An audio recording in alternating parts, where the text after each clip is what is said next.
Hey guys, welcome back to another episode of the Music Den. I'm your host, Armando Venditti. Hoping you guys are having a fantastic day. Ladies and gentlemen, the gang and I are back with another episode of Going for the One. As I've said all along in this series, we are looking at our favorite debut albums. Jim is out for this episode, unfortunately, but we have Sagosh with us today and Ken. How are you guys doing? Good. Doing great, Armando. Appreciate it. That's great. That's great. Today, ladies and gentlemen, Sagosh is going to give us his choice for another favorite debut album. All right, Sagosh. Thanks, Armando.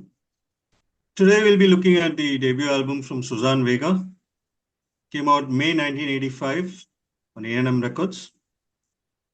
Something of an anomaly for its time, really, because it was the era of drum machines and synth pop. And suddenly you have this very clean, rich, guitar-based sound, singer-songwriter. And even if you look at the artwork of the album, it's got like this one black and white picture, and on either side you have the track listing of side A and side B, and that is very late 60s. I mean, I've seen Leonard Cohen and Simon and Garfunkel albums with artwork like that, with the tracks listed and everything. It's just seems from another time, really. Very, I would say, bold to go with that kind of a aesthetic in the middle of the 80s. But surprisingly, it worked both critically and did decently enough commercially to get her a foothold. And yeah, Yeah. No, so produced. sorry, Yeah, go ahead. I was just going to say it is very bold to do that for a debut album. Um, It is. yeah, especially at that time. Yeah.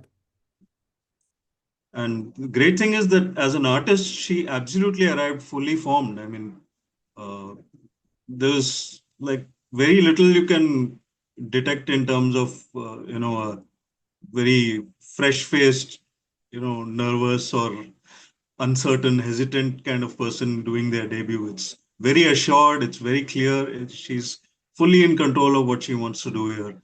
And it's very rare to see a debut album with that kind of confidence showing through. Yeah. Yeah. Yeah, very much so.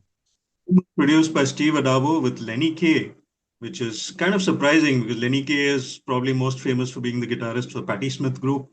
Mhm. And Yeah. while they do share a New York connection, the the stylistic of Patti Smith couldn't be more removed from Suzanne Vega. I mean, she was raw, stream of consciousness, very aggressive, punky, beat poetry kind of thing. And Suzanne Vega is much more quiet, understated, carefully crafted poetry. It's more classic. Yeah. But yes, they're both New Yorkers and they both have Lenny Kaye in common. That's true. So the album has a very rich sound, like I said. It's very superbly produced. And the studio musicians that Suzanne Vega has used complement her voice and her arrangements very well because there are a lot of songs with uh, where she, leaves a lot of space between the lines and between the verses. And these studio musicians, especially the bassist Paul Dugan, comes through with some very interesting, fill-ins, bass lines, improvisations that really enhance the feel and create a mood and atmosphere to go with the words that Suzanne is singing. Hmm. It's really pleasant to listen to. Specifically, I would say songs like Small Blue Thing and Straight Lines, which are very much like sparse in their arrangement. But there's so much happening with these great musicians chipping in that it really gives you an enhanced feel. Hmm. Hmm. Minor hit here was Malena on the Wall, which went, I think, top 30 in the UK. That too after a re-release. Didn't do much on the first release.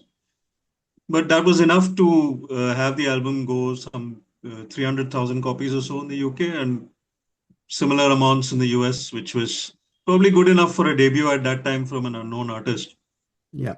and helped to sort of cement this new era of singer-songwriters from the 80s and going forward into the 90s. Mhm. I think in some ways Suzanne was pretty much the pioneer in that sphere. Mm-hmm. The highlight of this album, I would say, is track 3 on side B. It's called The Queen and the Soldier. It's an absolutely epic tale. There's so much tragedy, there's so much emotion, there's so much, metaphorical thought that has gone into it. It's just an absolutely tear-jerking killer track. It speaks of a soldier who has come knocking, on the queen's door at the palace, and he says, "I'm tired of fighting for you, and I don't know why I'm fighting for you. I have no idea why we're doing this. We just keep doing it year after year. There doesn't seem to be any meaning or any purpose to it. I have come here to ask you why we're doing this, because it just doesn't make sense."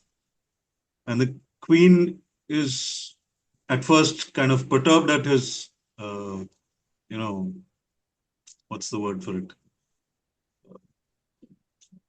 Just the fact that he's able to come there and audaciously ask these questions of the queen.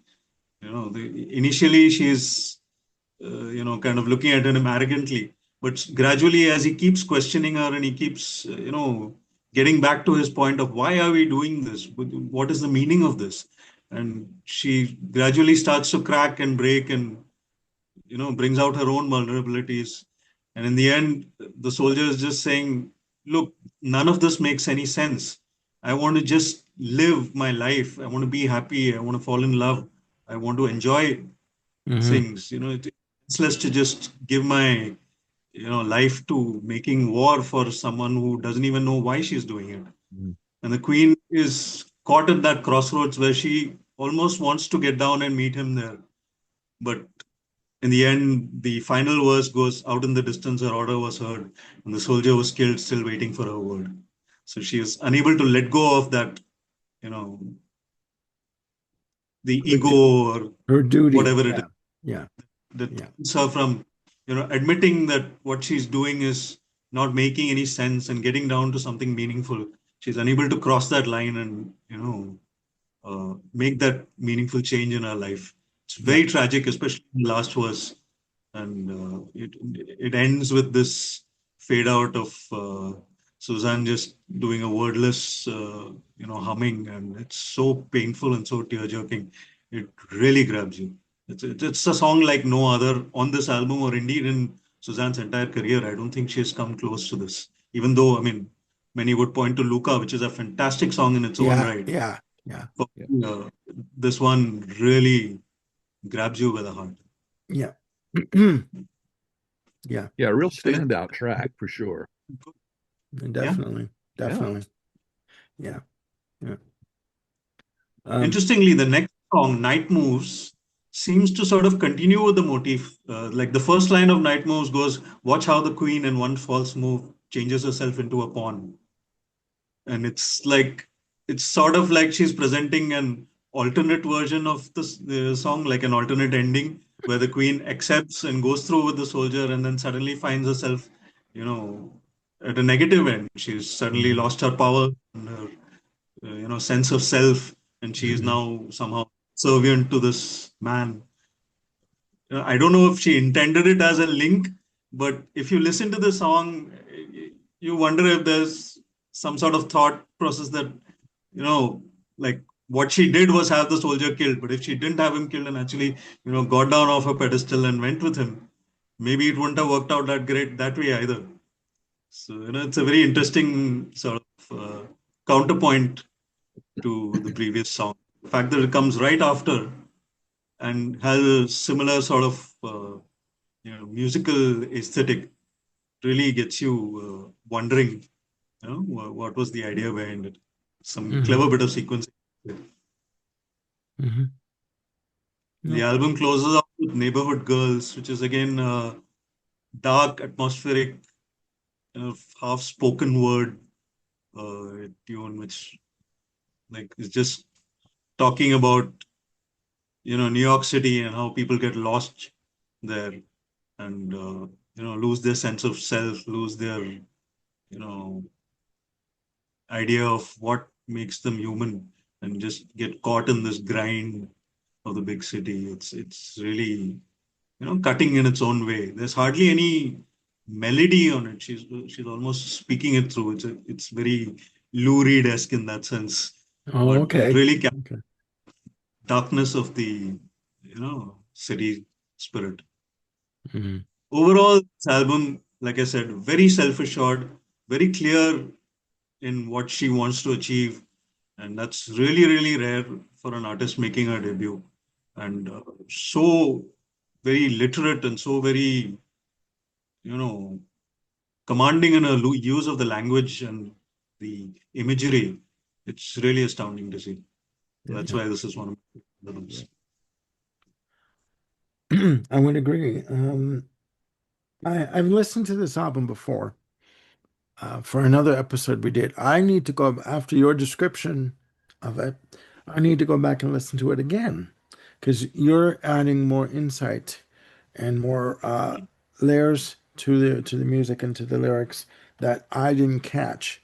So I want to thank you for that. I know the song, Marlena on the Wall, and of course, I think she had I think Luca was her major hit, like was her breakthrough hit.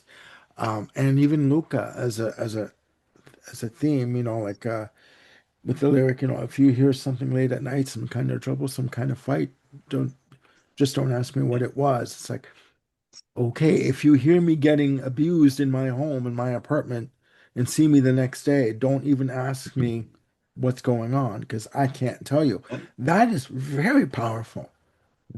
like, That and is, it's packaged in this very sweet, melodic yeah, chorus. You yeah, actually want to sing along, but then as you're singing, you're wondering, what the hell is this I'm singing? yeah, no. But getting back to the debut album, yeah, it's a good album, and to me, she is akin to like Joni Mitchell and her Yeah. chord structures and her lyrical approach. That's my assessment of her. But yeah, Yeah. it's a good album. It's a good album. No, it's good. Yeah, I remember when this came out. Um, I heard Marlena on the Wall, and so it's like, okay, that's different because at the especially at that time, I was always looking for something that was different than top 40 radio. I've always been that way. And then so I bought it and I listened to it, and I honestly didn't know I didn't know what to make of it. It was so different. But I liked it. And it wasn't until the next album came out that it all really started to fit, in Yeah. my head. And yeah, and so I agree, Armando. I went back and listened to it for that episode for the first time in a long time. And Mhm. looking back on it, of course, at this point in life, it hits me completely different. I do feel that depth of content, not just like, wow, that sounds really good. Yeah. No, you know, um, so, and that led me to other female artists at the time, um, and after, particularly Sean Colvin. So, so yeah, I think it made a great impression at the time, but I think it's got legs. It still resonates today. Yeah. So great Yeah. pick. Well, fantastic pick, Sagosh. Um, yeah. um, there's a lot of subtext in the music, like in the lyrics, I should say. Yeah. But no, fantastic choice. Fantastic choice. All right, ladies and gentlemen, there you have it. Another episode of Going for the One, featuring the debut album of Susan Vega, Sagos's Choice.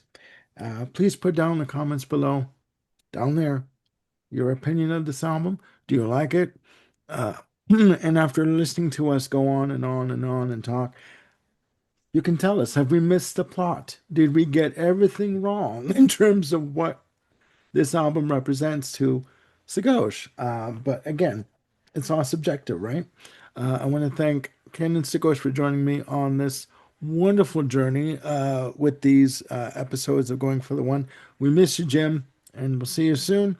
Um, Please click like and subscribe, and do hit the notification bell to keep yourselves on top of any new content we've got coming up. We've got a lot of show ideas that we're going to be working on. And Sagosh is coming along with us for the ride, so we're going to have a great time with this. And we will be back with another episode of Going for the One. All right, take care of yourselves and each other, and we'll see you soon. Bye for now.